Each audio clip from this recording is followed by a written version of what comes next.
ശബരിമല സ്വർണ്ണക്കൊള്ള കേസിൽ ഉണ്ണികൃഷ്ണൻ പോറ്റി SIT വീണ്ടും ചോദ്യം ചെയ്തു എന്ന് വാർത്ത വരുന്നുണ്ട്. ചോദ്യം ചെയ്യൽ തിങ്കളാഴ്ച അന്തിമ റിപ്പോർട്ട് സമർപ്പിക്കാനിരിക്കുകയാണ്.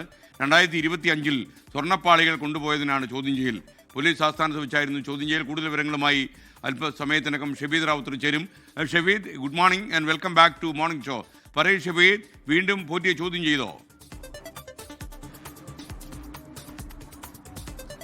SKN വളരെ പ്രധാനപ്പെട്ട ഒരു നീക്കം അത് SIT നടത്തുന്നുണ്ട്. കാരണം തിങ്കളാഴ്ച അന്തിമ റിപ്പോർട്ട് ഹൈക്കോടതിയിൽ കൊടുക്കാനിരിക്കുകയാണ്. പലതരത്തിലുള്ള നീക്കങ്ങളും SITയുടെ ഭാഗത്ത് നിന്ന് ഉണ്ടാകുന്നുണ്ട്. 2019 കേസുമായി ബന്ധപ്പെട്ട എല്ലാ നടപടിക്രമങ്ങളും പൂർത്തിയായി. അതിനിടയിലാണ് നമുക്കറിയാം 2025 സമാനമായ രീതിയിൽ ഈ സ്വർണ്ണപ്പാളികൾ ശബരിമലയിൽ നിന്ന് പുറത്തേക്ക് കൊണ്ടുപോകാനുള്ള ശ്രമം നടന്നത്. ആ കേസിലാണ് PS പ്രശാന്ത് അടക്കമുള്ള ആളുകളെ നേരത്തെ ചോദ്യം ചെയ്തത്. ഈ കേസിൽ ചില വ്യക്തതയ്ക്കായി വീണ്ടും ഉണ്ണികൃഷ്ണൻ പോറ്റിയെ ചോദ്യം ചെയ്തു എന്നുള്ള വിവരം ഇപ്പോൾ പുറത്തേക്ക് വരുന്നുണ്ട്. ഇന്നലെ പോലീസ് ആസ്ഥാനത്തായിരുന്നു ചോദ്യം ചെയ്യൽ. H. വെങ്കടേഷിന്റെ നേതൃത്വത്തിൽ 8 മണിക്കൂറോളം ചോദ്യം ചെയ്യൽ നീണ്ടു. അതായത് 2019 സമാനമായി അതേ രീതിയിൽ തന്നെ ചില ഉത്തരവുകളടക്കമുള്ള കാര്യങ്ങൾ പാലിക്കാതെ ഈ പാളികൾ ശബരിമലയിൽ നിന്ന് സ്വർണം പൂശാനായി കൊണ്ടുപോയ സാഹചര്യം. മാത്രവുമല്ല, എന്തിന്റെ അടിസ്ഥാനത്തിലാണ് സ്വർണ്ണപ്പാളികൾ വീണ്ടും പുറത്തേക്ക് കൊണ്ടുപോകാനുള്ള നീക്കം നടന്നതെന്നടക്കമുള്ള കാര്യങ്ങളിൽ വിശദമായ ചോദ്യം ചെയ്യൽ നടന്നു എന്നുള്ളതാണ് പോലീസ് ആസ്ഥാനത്ത് നിന്ന് നമുക്ക് ലഭിക്കുന്ന വിവരം. മാത്രമല്ല, ഈ കേസുമായി ബന്ധപ്പെട്ട ഈ പരിശോധനാ ഫലം അടക്കമുള്ള കാര്യങ്ങളുടെ പുതിയ റിപ്പോർട്ടുകൾ അതുകൂടി ഹൈക്കോടതിയിൽ അന്തിമ റിപ്പോർട്ടിനൊപ്പം അന്വേഷണ സംഘം നൽകും. ശബരിമലയിൽ നിന്ന് 2019 കൃത്യമായി എത്ര അളവിൽ സ്വർണം പുറത്തേക്ക് കൊണ്ടുപോയി, മാത്രമല്ല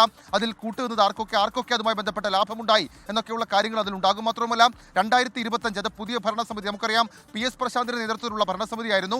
ആ ഭരണസമിതി ഇക്കാര്യത്തിൽ ഇടപെടൽ നടത്തിയത് നിഷ്കളങ്കമായിട്ടാണോ എന്നൊക്കെയുള്ള വിലയിരുത്തൽ ഇതിനെ സംബന്ധിച്ച ഉണ്ട്. മാത്രമല്ല, അവിടെയും ഏതെങ്കിലും തരത്തിൽ തൂക്കത്തിൽ കുറവോ മറ്റു കാര്യങ്ങളോ ഒക്കെ ഉണ്ടോ എന്നുള്ള കാര്യമാണ് പ്രധാനമായും ഈ അവസാന ദിവസങ്ങളിൽ അന്വേഷണ സംഘം അന്വേഷിക്കുന്നത്.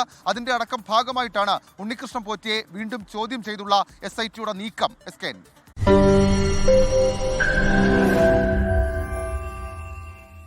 ലോകത്തെവിടെയായാലും ഏത് സമയത്തും 24 വാർത്തകളും ഓഗ്മെന്റഡ് റിയാലിറ്റി പാക്കേജുകളും എക്സ്പ്ലെയിനറുകളും വിശദമായി കാണാൻ ഞങ്ങളുടെ YouTube ചാനൽ നിങ്ങൾക്ക് സബ്സ്ക്രൈബ് ചെയ്യാം.